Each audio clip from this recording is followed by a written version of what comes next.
Welcome to crazy podcast. ఈరోజు మన మధ్య మిస్ రాణి గారు ఉన్నారు. గవర్నమెంట్ జాబ్ ఆస్పిరెంట్, కానీ లాస్ట్ ఇయర్ ఆఫ్ ట్రయల్ ఎందుకంటే ఏజ్ బార్ అయిపోయింది. సో రాణి గారు, how are you feeling? Madam, మీరంతా రూడ్గా నా దగ్గర మాట్లాడొద్దు. నేను కాబోయే ఇన్కమ్ ట్యాక్స్ ఆఫీసర్. మీరు రూడ్గా మాట్లాడితే నాకు నచ్చదు. అంటే ఇంకా అవ్వలేదు కదా.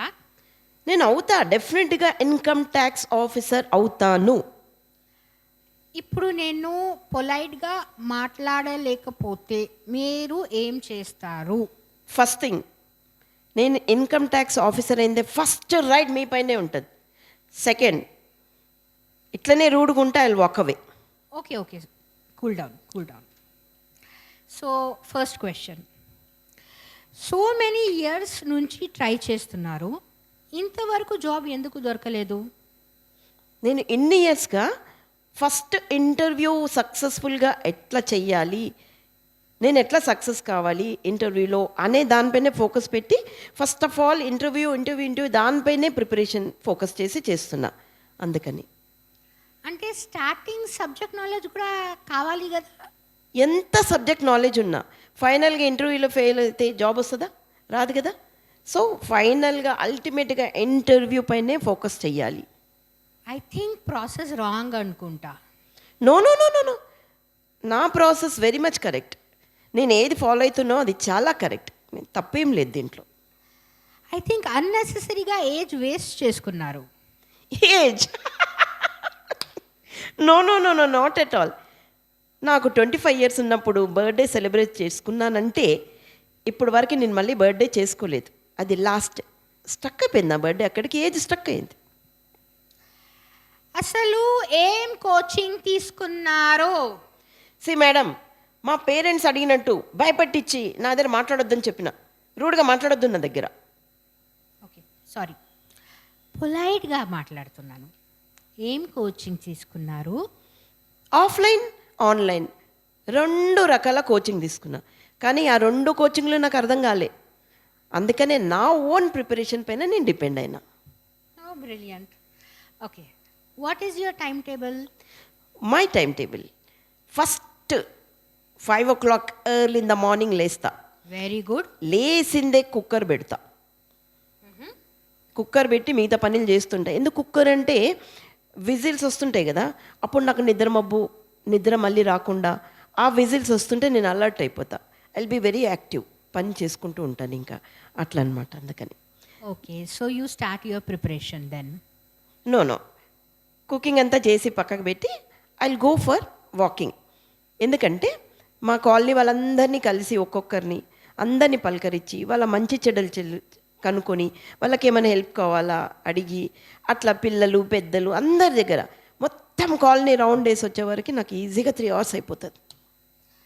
ఓకే, అయితే మళ్ళీ ఇంటికి వచ్చి ప్రిపరేషన్ స్టార్ట్ చేస్తారా?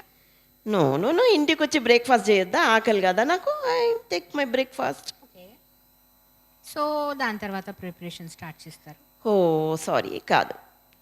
అంత కాలనీ అంతా 3 hours తిన్నా, ఎంత అలసిపోయింది, పడుకుంటా. ఒక 3 hours ఈజీగా పడుకుంటా.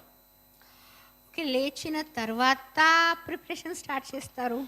లేచిన తర్వాత లంచ్ టైం కదా, ఆకలి అవుతుంది, మళ్ళీ తినాలి కదా. So I take my lunch. Then preparation start చేస్తారు?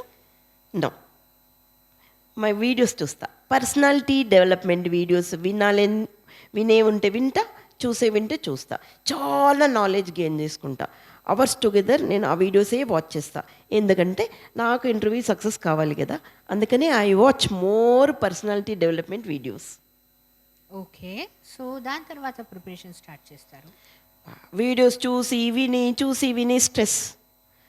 సో నాకు రిలీఫ్ కావాలి, జస్ట్ రిలాక్స్ కావడానికి మళ్ళీ బయట ఫ్రెండ్స్తో వెళ్తా. చిట్ చాట్, సమ్టైమ్స్ మూవీ, ఒకరోజు షాపింగ్, అట్లా ఈవినింగ్ ఫ్రెండ్స్తో ఒక 2 hours ఈజీగా బయటకు వెళ్ళి తిరిగేసి వస్తుంటాను నేను. సో ఫైనలీ ఇంటికి మళ్ళీ వచ్చి ప్రిపరేషన్ స్టార్ట్ చేస్తారు? ఇంటికి వచ్చి ఎట్లా ప్రిపరేషన్? ఇంటికి వచ్చి నేను డిన్నర్ ప్రిపేర్ చేయాలి కదా, మళ్ళీ వండాలి కదా. మళ్ళీ వండాలి, అన్నీ క్లీన్ చేసుకోవాలి, వండి తిని సర్ది అన్నీ ఈజీగా 2 hours వెళ్ళిపోతుంది అక్కడే మళ్ళీ. ఓహో! అయితే నైట్ ప్రిపరేషన్ చేస్తారా మీరు దాని తర్వాత? నైట్ అప్పటికి 11 అయిపోతుంది, 11 దాటుతుంది. పొద్దున్న 5 నుంచి లేచి నా షెడ్యూల్ స్టార్ట్ అయితే ఎంత కష్టపడుతుంటా. నేను మళ్ళీ 11 తర్వాత కూడా ఎట్లా ప్రిపేర్ అవుతా. నేను పడుకుంటా, ఇంకా I go to sleep. Okay. Okay. Okay. I think parents నుంచి దూరం ఉంటున్నారు. Yeah, of course. ఆహా! అయితే ఖర్చుల కోసం పేరెంట్స్ పంపిస్తారా మనీ? 15,000 పంపిస్తారు నాకు. ఓహ్! అయితే ఐ థింక్ చాలా సేవింగ్స్ అయిపోతుంది. నో నో నో 15,000లో రెంట్ కడతా, బట్టలు కొనాలి, మళ్ళీ రేషన్ తెచ్చుకోవాలి, కన్వయన్స్ కావాలి, ఫ్రెండ్స్ సినిమాలకి షికార్లకి తిరగాలంటే కావాలి, మరి పర్సనాలిటీ డెవలప్మెంట్ బుక్స్ కొనుక్కోవాలి. సో మచ్ నాకు ఖర్చులు ఉంటాయి, మిగిలవు. సమ్ టైమ్స్ మళ్ళీ నేను పార్లర్కి వెళ్ళాలి కదా, పార్లర్ మీద నాని మెయింటైన్ చేసుకోవాలి కదా. సో దాని ఖర్చులకు ఒక్కోసారి సరిపోవు. సో మళ్ళీ నేను తెప్పించుకుంటుంటాను. మీకు షేమ్ అనిపించడం లేదా? షేమా ఎందుకు అనిపిస్తుంది? నేను వాళ్ళ గురించే కదా ఇంత కష్టపడుతుంది. ఈ జాబ్ వచ్చినాక ఎవరి కోసం నేను చేసేది? ఖచ్చితంగా జాబ్ వస్తుంది అని ఎట్లా చెప్తారు? ఇంత కష్టపడుతున్నా వాళ్ళకి జాబ్ రాదా? ఖచ్చితంగా వస్తుంది. అంత హార్డ్ వర్క్ చేస్తున్నా, సో ఖచ్చితంగా నాకు జాబ్ వస్తుంది. ఓకే. ఓకే. కొంచెం general questions. Yeah, sure. Yeah. So Kisan bill గురించి మీ అభిప్రాయం ఏముంది? కిసాన్ జామ్ అది నా చిన్నప్పటి నుంచి ఎంత తింటుండే, నాకు ఐ లైక్ ఇట్. కానీ ఇప్పుడు దాని కాస్ట్ పెరిగిపోయింది. ఓ చిన్న బాటిల్ కొనుక్కొచ్చుకుంటే హాఫ్ అన్ అవర్లో మొత్తం అయిపోతుంది. ఎన్నెన్ని కొంటాం అంత కాస్ట్ పెరిగితే. సో నాకు నచ్చలే ఇప్పుడు. I don't support. నో. అమ్మా, నేను కిసాన్ జామ్ కాదు, కిసాన్ బిల్ గురించి అడిగినాను. Oh, okay. Next question. Your opinion on reservations? Reservations I don't like. ఎవరైనా బస్ టికెట్ కొనుక్కుంటారు, ఎక్కుతారు, కూర్చుంటారు, పోతారు. ట్రైన్ టికెట్లు కొనుక్కుంటారు, ఎక్కుతారు, పోతారు. ఇందుకు రిజర్వేషన్స్ ఎందుకు? కొనుక్కుంటాం, ఎక్కుతాం, పోతాం, వాళ్ళ ఊరిలో వాళ్ళు పోతారు. సో రిజర్వేషన్స్ నాకు అస్సలు ఇష్టం లేదు. I don't like, I don't support. నేను ట్రైన్ రిజర్వేషన్ కాదు, జాబ్ రిజర్వేషన్ అడిగినా. ఓ, ఓకే. ఓకే. ఓకే. కాబోయే నెక్స్ట్ జనరేషన్ ఆస్పిరెంట్ వాళ్ళకి ఏదైనా టిప్స్ చెప్తారా? ఓ ష్యూర్, డెఫినెట్గా. వాళ్ళకి ఏం చెప్తానంటే, నేను మార్నింగ్ లేచి ఫస్ట్ కుక్కర్ పెట్టుకోవాలి. కుక్కర్ పెట్టుకొని ఎట్లా టైం సెట్ చేసుకోవాలి, ఆ కుక్కర్ విజిల్స్ మనకి ఎట్లా హెల్ప్ అవుతాయి, తర్వాత ఎట్లా వండుకోవాలి, ఏం వండుకోవాలి, వెజ్కి ఏమేమి వేసుకోవాలి, నాన్ వెజ్కి ఏమేమి వేసుకోవాలి, ఎంత రేంజ్లో మసాలాస్ వేసుకోవాలి, ఇవన్నీ నేను టిప్స్ ఇస్తాను. ఎందుకంటే ఫుడ్ ఈజ్ వెరీ ఇంపార్టెంట్. అది ఎంత మంచిగా ప్రిపేర్ చేసి తింటే మనం హెల్తీగా అంత మంచిగా ఎగ్జామ్స్కి ప్రిపేర్ అవుతాం. కాబట్టి నేను చెప్తా. And another point is news papers compulsory వేసుకోవాలండి అని చెప్తా. Finally news is good, information వస్తుంది. సో ఏం చేస్తారు న్యూస్ పేపర్తో? మనది మిడిల్ క్లాస్ ఫ్యామిలీస్ కదండి, చిన్న చిన్న రూమ్స్ తీసుకుంటాం. సో కిటికీలకి తలుపులకి రంధ్రాలు ఉంటాయి, సమ్ టైమ్స్ వాల్ ఎక్కడెక్కడో రంధ్రాలు ఉంటాయి. సో ఆ రంధ్రాలని దేంతో మూయాలి? ఈ న్యూస్ పేపర్స్తోనే మొత్తం మూసుకుంటాం, కవర్ చేస్తాం. సో దట్ మాకు డిస్టర్బెన్స్ లేకుండా నైట్ స్లీప్ పీస్ఫుల్గా ఉంటుంది. మేము పీస్ఫుల్గా పండుకుంటాం, లేస్తాం, ప్రిపేర్ అవుతాం.